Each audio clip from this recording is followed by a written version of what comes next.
Well, what's the future for Kang? Well, Ant-Man and the Wasp Quantumania writer Jeff Loveless has dropped some teases for the plans for the Kang Dynasty, and fans better buckle up because there's a lot going on, and apparently the death list is huge.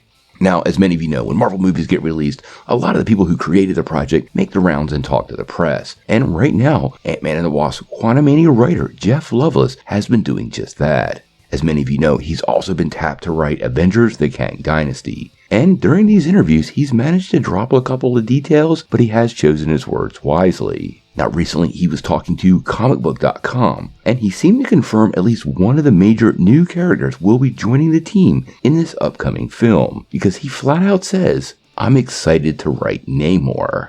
Clearly, Marvel's going to use a lot of these new characters, and it is pretty exciting to know that Namor will be on the front line. I loved his first appearance in Wakanda Forever, and the character is a classic Marvel hero with complex motivations, making him somewhat unique in the MCU.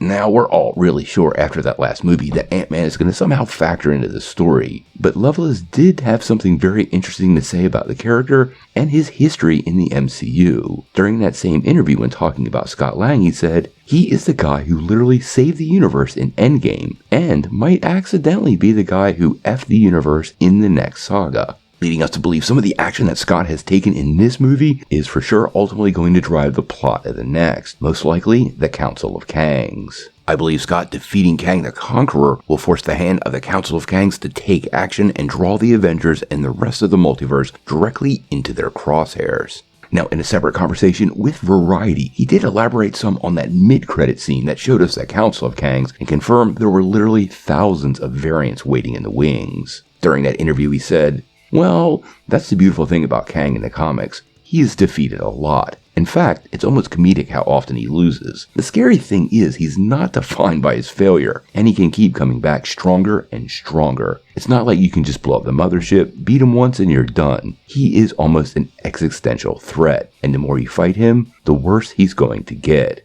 This is a fun postmodernist challenge that is different for a superhero movie, and it's going to present a very complex challenge for them going forward.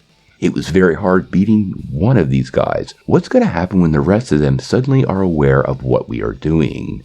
Although the writing in Ant-Man and the Wasp did have a couple of issues from Loveless, he is spot on right here. The whole point of Kang is he exists in multiple time frames all at the same time. Meaning defeating him now doesn't mean defeating him in the future or the past, and he's able to learn from all his mistakes. Honestly, right now, it's really hard to predict where Marvel Studios is going to take the multiverse saga. It seems like Loveless might be teasing an assembly of the Avengers that will be battling an almost endless army of Kangs, and I'm not really sure how that could possibly manifest on screen, but Loveless clearly intends to dive into the villain's unique place in the MCU in a really big way, and how they do that, we'll have to wait and see. There are a lot of rumors surrounding Kang Dynasty, including multiple deaths. Even Loveless himself said during that comicbook.com interview, and I quote, "I think for these bloodthirsty fans, there's a movie called Avengers Kang Dynasty. I think he'll bring the heat."